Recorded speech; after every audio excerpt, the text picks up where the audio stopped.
Bueno, ahora corresponde ver la vía visual. La vía visual, como podemos observar, es un trayecto el cual van a seguir las fibras procedentes de la retina. Vamos a observar que vamos a dividirla en diversas regiones, que son el nervio óptico en su porción intracraneal, una porción intermedia donde hay entrecruce de fibras que se llama quiasma.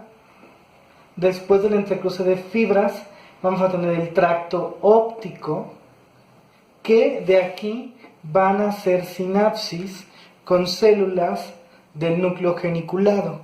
El núcleo geniculado es una estructura que se va a encontrar en el tálamo. Posteriormente de aquí van a haber prolongaciones de las fibras. Estas fibras se van a llamar radiaciones ópticas, las cuales van a llegar a la corteza visual primaria. Posteriormente de la corteza visual primaria vamos a tener la última región, que es la corteza visual secundaria.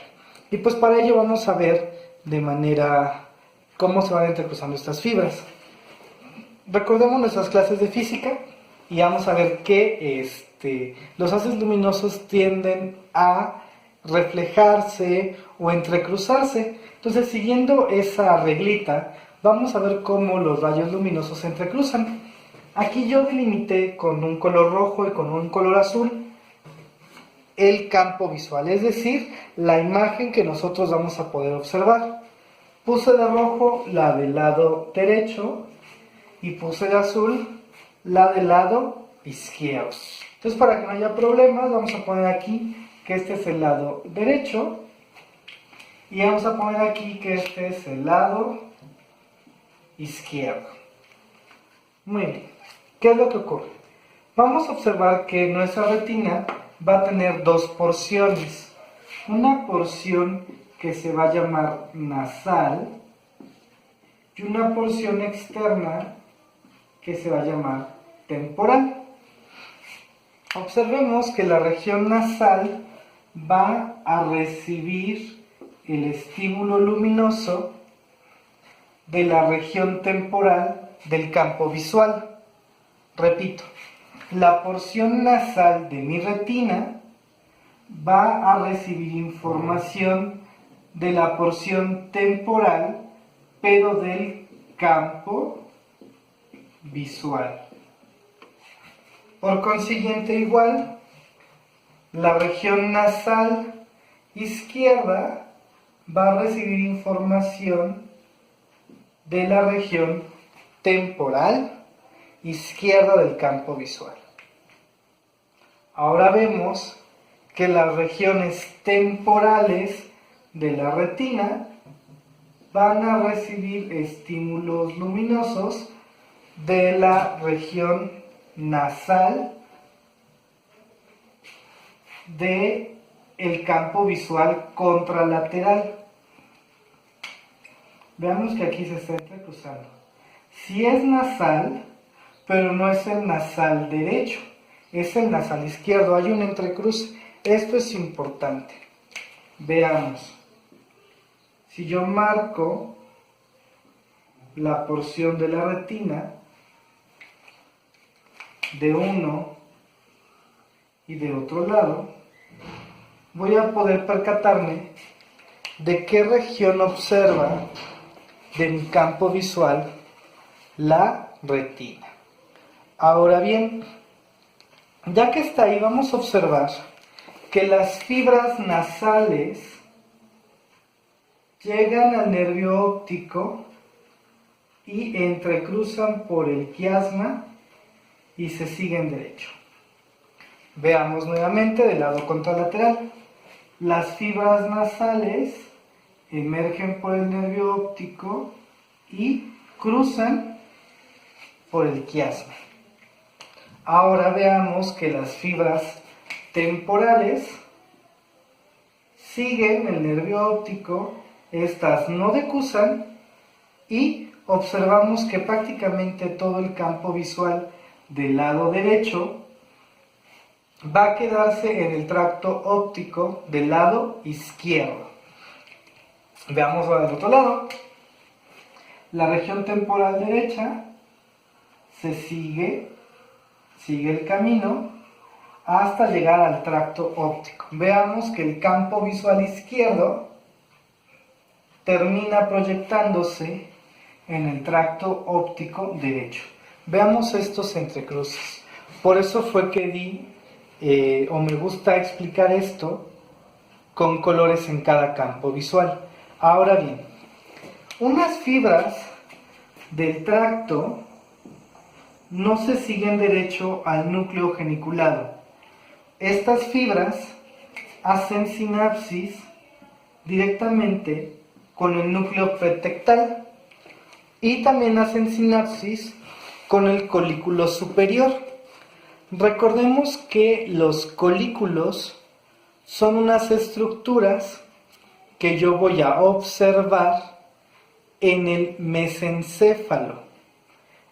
El colículo superior va a ser el cual tiene cierta función con los reflejos motores.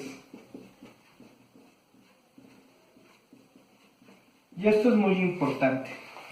Cuando analicemos los pares craneales que tienen que ver con el movimiento ocular, vamos a ver que hay cierta sinapsis con el colículo. Y pues bueno, esas fibras son las encargadas de los reflejos. ¿Cuál reflejo? El fotomotor. Por ejemplo, cuando ustedes ven que le ponemos la lámpara a nuestro paciente, vemos que la pupila se contrae. Bueno, pues es que hay una vía aferente, que es el nervio óptico, y habrá una vía eferente que veremos después. Ahora, vemos ahora que estas fibras llegan al núcleo geniculado, donde habrá otra célula, otra neurona, que llevará la información por las radiaciones ópticas hasta la corteza visual primaria, que se encuentra, ya vimos, en la corteza occipital. Ahora bien, esto es muy importante porque es nuevamente donde se vuelven a cruzar. Estas vías, o en estas radiaciones ópticas, yo voy a encontrar radiaciones ópticas que se encuentran en la región superior y fibras que se encuentran en la región inferior. Y recordemos el entrecruce. Si la fibra o la radiación óptica es superior, se estará reflejando con el campo visual, pero en este caso será inferior. Y las radiaciones ópticas que se encuentren inferiores se van a relacionar en el campo visual en la región superior. Eso es algo muy importante. Aquí se representa superior, pero en el campo visual es una región baja. Lo mismo ocurre, aquí se representa en una región inferior y en el campo visual se representará como una imagen en una región alta. Ahí hay un entrecruce. Para que quede más claro, imaginemos que este es mi campo visual y yo lo divido en dos. Tengo la región superior, tengo la región inferior de mi campo visual. Bueno, este campo visual superior se verá reflejado en una radiación óptica inferior. Y esta porción inferior de mi campo visual será representada en las radiaciones ópticas en la región superior. Esto es importante. Ahora bien, estas fibras llegan a la corteza visual primaria, que se va a encargar simplemente de recibir el estímulo. Pero posteriormente, cuando estas fibras llegan por este haz de asociación, llegan a la corteza visual secundaria, es entonces cuando nosotros le vamos a dar un sentido a la imagen que estamos observando. Le vamos a dar un significado, no solamente la imagen, ya le vamos a dar un significado. Como podemos ver, esta es la vía visual, no es tan compleja. Solamente hay que hacer el esquema varias veces hasta que nos quede aprendida. ¿Por qué es importante esto? Muy simple. Porque si yo entiendo esta vía visual, yo voy a poder entender problemas. Nada más para ejemplificar la clínica. Vamos a suponer que este es mi ojo izquierdo y este es mi ojo derecho. Este es el campo visual completo del lado izquierdo mi campo visual completo del lado derecho. Ahora, para fines prácticos, voy a dividir cada uno de estos campos visuales por la mitad. La porción nasal, que corresponde a estas regiones, y las regiones temporales, que corresponden a los extremos de aquí al lado. ¿Qué pasaría si yo tengo un tumor que empieza a comprimir la región de mi quiasma, lo comprime y no permita que haya un cambio de información? Recordemos que las fibras que se entrecruzan son las nasales, lo que quiere decir que esta y esta no observarían el campo visual. Recordemos qué es lo que ocurre. La región nasal ve el lado contrario, ve el temporal. Por lo tanto, como estamos viendo la porción temporal, ya no se podrá observar. ¿Qué es lo que ocurre entonces? Mi paciente, cuando yo le haga una exploración neurológica, voy a observar esto.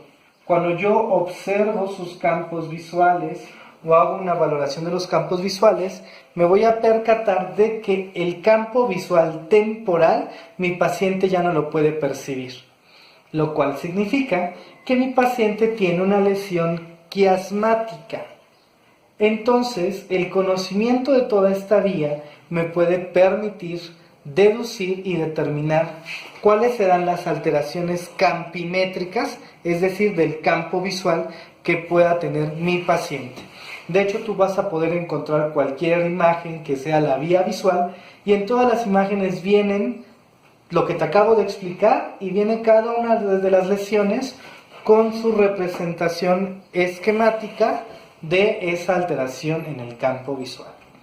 Pues bueno, con esta parte de la vía visual te termino de explicar el segundo Parcanel. Espero que lo hayas entendido. Cualquier duda, comentario o sugerencia, pues me gustaría leerlo. Cuídense, saludos.